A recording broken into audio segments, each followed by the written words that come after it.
Mais d'après vous, est-ce qu'il y a quelque chose de changé dans l'attitude des États-Unis à l'endroit de Cuba?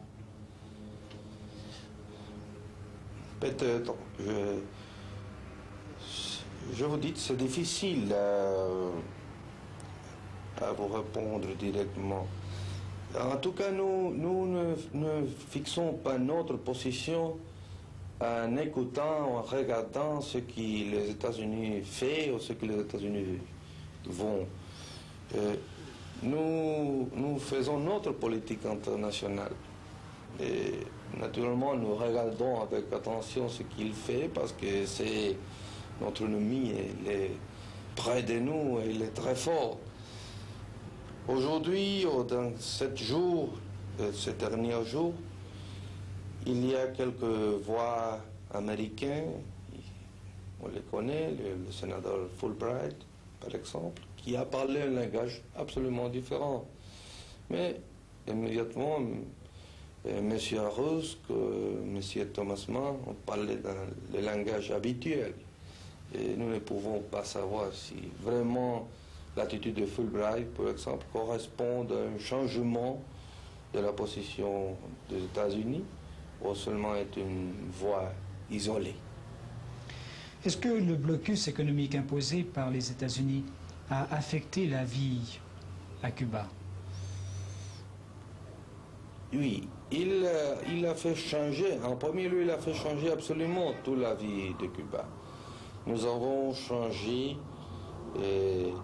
notre source de ravitaillement qui se sont déplacés vers l'Europe, surtout vers le pays socialiste.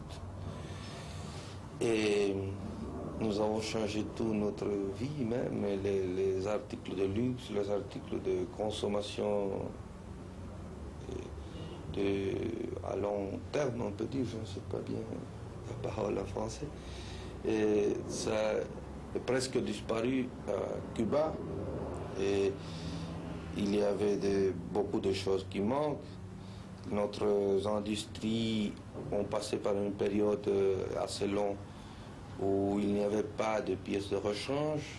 Ils s'arrêtaient quelquefois.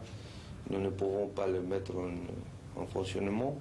Mais cette condition même a forcé notre industrialisation dans la mécanique. Et dans ce moment, nous pouvons fournir presque tout le ravitaillement essentiel de type mécanique, c'est-à-dire des pièces de rechange, par notre propre main. Et naturellement, c'est que nous ne pouvons pas acheter dans des pays socialistes ou dans d'autres pays de l'Europe, parce qu'on doit considérer que Cuba est un pays où presque toute l'industrie, toute la technique, toute la technologie dépendait des États-Unis et des usines des États-Unis. Et changer tout ça, c'est une chose assez difficile. Nous l'avons pu faire depuis cette année, les dernières années, et déjà le blocus est vraiment un échec absolu. Mais vous êtes satisfait de la situation économique actuelle à Cuba? Bon, jamais on ne peut pas être satisfait. Nous aspirons à beaucoup plus.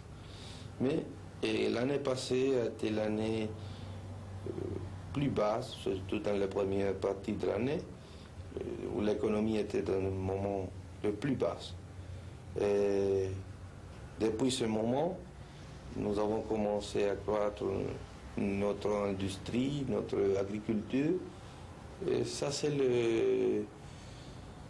on peut dire, la direction générale qui suit l'économie. C'est-à-dire un améliorement progressif, soutenu, ne pas une chose merveilleuse, malheureusement, mais chaque jour, on peut voir concrètement les choses qui nous faisons. Et ça, c'est encourageant pour le peuple. L'aide soviétique à Cuba, est-ce qu'elle vous est nécessaire? Naturellement qu'il est nécessaire. Je pense que l'aide de tout le peuple sont nécessaires. Et si vous parlez s'il est imprescindible, je pense que non. Mais on doit préciser bien ce qu'on appelle l'aide. Parce que toujours il y a quelques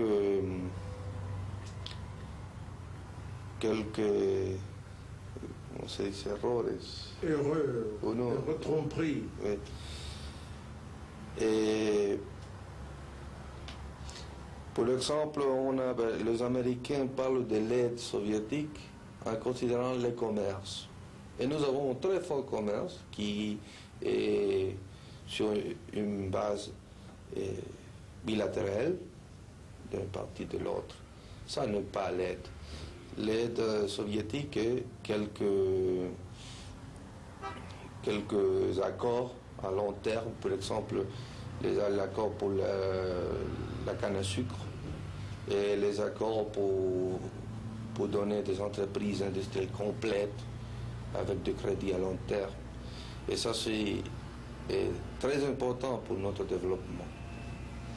Et je dis l'Union soviétique, vous m'avez demandé, ou je ne sais pas si vous avez demandé l'Union soviétique exactement, le pays socialiste, non, mais c'est avec tous les pays socialistes que nous avons ce type de relation. Mais est-ce qu'il y a encore des soldats soviétiques à Cuba? Nous disons techniciens. Il y a, oui. Ils vous sont nécessaires? Ils sont notre professeur dans quelques domaines. Dans quel domaine? Dans le domaine de la technique supérieure de la défense. Nous avons fait tomber U-2. Ça seulement l'a fait l'Union soviétique, la Chine et nous. Et naturellement, c'est une technique très, très difficile. Nous ne les dominons pas jusqu'à ce moment.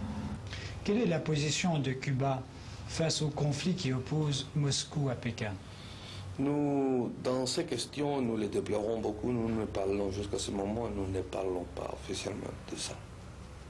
M. Khrouchtchev désire réunir une conférence communiste mondiale pour résoudre d'une façon ou d'une autre ce conflit. Si cette conférence a lieu, est-ce que Cuba y participera? Et ça, cette question est frère de l'autre antérieur. Nous ne parlons pas de cette question jusqu'au moment opportun, en tout cas. Quels sont les rapports actuellement de Cuba avec le reste de l'Amérique latine? Bon, elles sont faibles. Nous avons des relations diplomatiques avec 5 pays. Et nous avons des relations commerciales avec 2 ou 3 seulement. Ils ne sont pas importants. Et le blocus américain s'est imposé aussi vers le pays de l'Amérique latine. Et je pense avec une effectivité meilleure que dans d'autres régions du monde.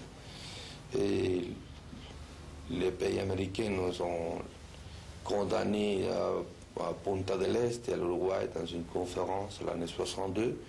Nous sommes expulsés de l'Organisation des États américains.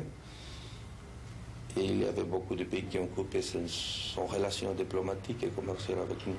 Ça, c'est la situation jusqu'à ce moment. Pensez-vous qu'il y a, à l'heure actuelle, en Amérique latine, des pays mûrs, prêts pour une révolution du type castriste, du type cubain? Il y a quelqu'un où déjà il y a la lutte. Ici, on ne parle pas de ça, mais la lutte existe à Venezuela, existe à Guatemala. Et peut-être il y a d'autres pays où le peuple lutte avec les armes. Ça a passé avec nous. Nous avons lutté 2 années et il y a de longues périodes de temps où personne n'a parlé de nous. Vous avez parlé du Venezuela et du Guatemala, mais est-ce que Cuba aide les révolutionnaires de ces pays? Moralement seulement, ils considèrent que son lutte est juste, mais jusqu'à ce point.